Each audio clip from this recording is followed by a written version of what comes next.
Fala pessoal, tudo bem? Gabriel aqui do canal Saber Investir Bem. Hoje vou trazer um tema que vai ser bem interessante para os investidores das empresas de petróleo, como Petrobras, PetroRio, PetroRecôncavo, Brava, enfim, algumas empresas que a gente possui aqui na nossa bolsa.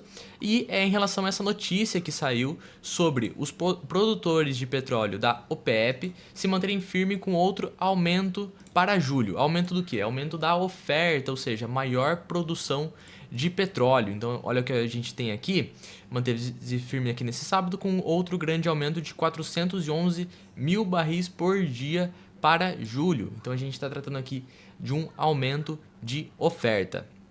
Eles até citam que depois de passar alguns anos reduzindo a produção, mais de 5 milhões de barris por dia, ou 5% da demanda mundial, os países então eles estão fazendo um aumento na produção. E agora triplicando aqui em maio, junho e agora para julho, certo? E aí, para falar desse tema que eu preparei alguns slides. O primeiro é respondendo o que seria a OPEP, né? Então, a OPEP é a Organização dos Países Exportadores de Petróleo. Então, ele possui aqui, se eu não me engano, 13 países que tem como objetivo principal coordenar a produção aqui do petróleo, né? Então, o quanto que vai ser produzido. Por isso que a gente viu a notícia falando que eles concordaram com um aumento de 411 mil barris por dia para julho. E aí a gente tem alguns membros, como por exemplo a Arábia Saudita, Irã, Iraque, Venezuela, que são países que têm bastante reservas de petróleo. Também trouxe aqui os dados que essa organização ela representa aproximadamente 30% da produção mundial de petróleo.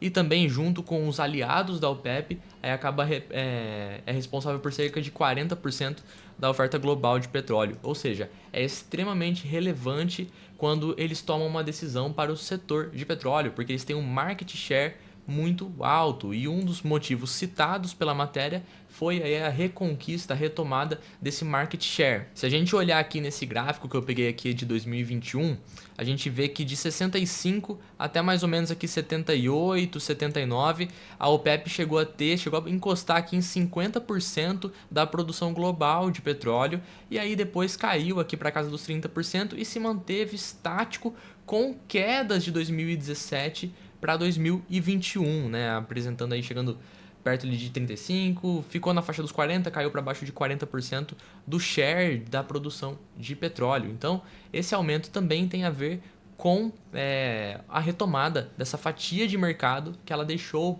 por esses anos. Então, como é que a OPEP afeta o preço do petróleo? Quando ela corta a produção, ela reduz a oferta global porque ela tem uma fatia muito relevante e, consequentemente, o preço sobe por conta da lei da oferta e da demanda, né? Já quando ela faz o movimento contrário, que é isso que a gente está vendo para julho, aumenta a oferta global de petróleo e tende a abaixar o preço. E eu trouxe aqui a curva para a gente entender um pouco essa questão de oferta e demanda.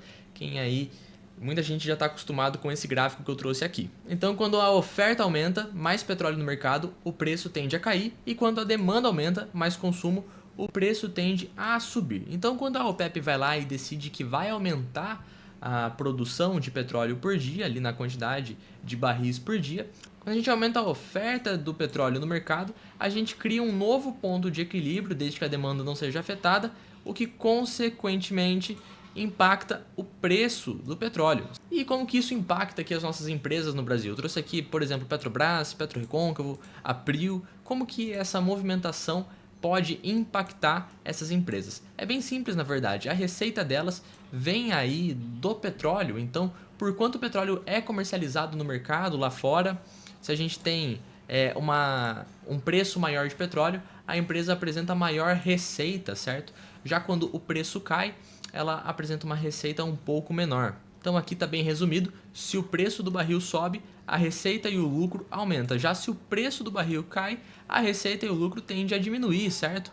Porque aí o produto que ela está vendendo está sendo exercido por preços menores, o que acaba pressionando um item importante chamado margem, porque ela vai ter um custo fixo e aqui ela vai ter um spread entre o preço que é vendido o produto dela. Se o preço do produto cai, ela vai ter uma margem menor em relação à posição anterior. E o que a gente fala bastante sobre isso aí é o lifting cost, que seria o custo de extração de um barril de petróleo. E aqui eu trouxe até um exemplo. Imagina que a empresa aqui tem um custo de $8 aqui para extrair o petróleo e ela está vendendo aí o barril, os barris estão sendo vendidos a $70 por barril. Pensa só a diferença que ela tem aqui de $62 para o seu custo de extração. Só que se o preço for pressionado devido à maior oferta, for comercializado a $40, a margem que era de 62 passa a ser 32. Então o preço é extremamente importante para a margem e para a lucratividade de uma companhia de petróleo. Então as empresas que têm a receita concentrada em petróleo, que são essas que eu citei, elas são mais sensíveis às variações do Brent.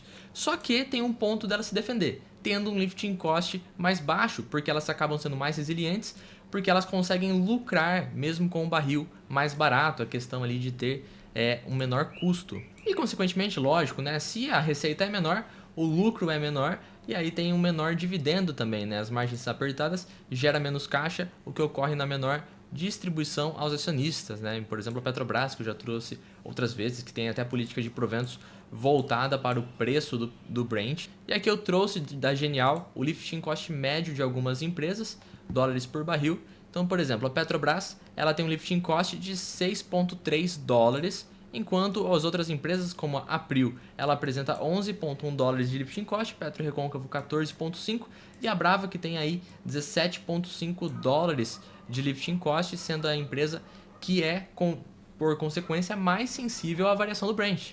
Se o Brent for negociado a preços menores, a Brava ela vai ter menos lucro, porque a margem dela vai ser muito mais apertada. Agora, quando a gente tem, por exemplo, a Petrobras, que tem um lifting cost bem mais baixo, $6,3, o Brent do petróleo pode cair bastante, que ela ainda consegue entregar uma geração de caixa, consegue entregar um resultado por conta da sua operação ser bem mais barata. Resumindo então, pessoal, para não ficar tão pesado esse vídeo, a OPEP ela influencia diretamente na produção mundial de petróleo, que impacta os preços do petróleo. O preço influencia a receita, lucro e proventos das empresas, como aí a gente citou.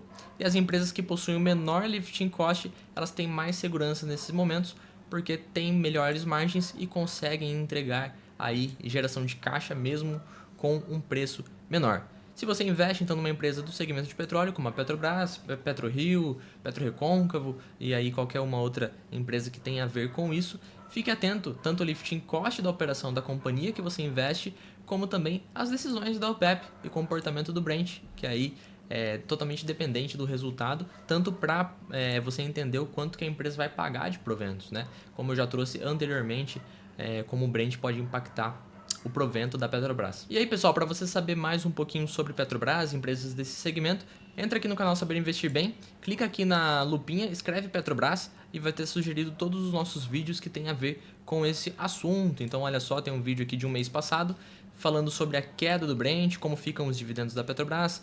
Temos outros vídeos falando das empresas e mostrando aí os seus resultados. É isso, pessoal. Obrigado por ter assistido até aqui. Até a próxima e tchau.